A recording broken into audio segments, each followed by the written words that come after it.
কেমন মুসলমান, তুমি কেমন মুসলমান? নামাজের সাথে নাই পরিচয়, মানো না কোরআন।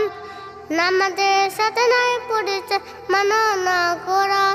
তুমি কেমন মুসলমান, কেমন মুসলমান, তুমি কেমন মুসলমান?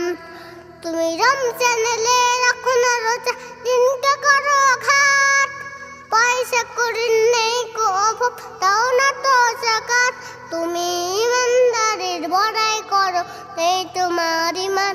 তুমি কেমন মুসলমান, কেমন মুসলমান, তুমি কেমন মুসলমান? তুমি সুরাতটাকে পাসাদ করো, ঘুষ ছাড়ো না। নিন্দুকি না খেয়ে মরে, খবর রাখো না। তুমি ঘুষ খেয়ে অবিচার করো, সাজিয়া প্রধান। তুমি কেমন মুসলমান, কেমন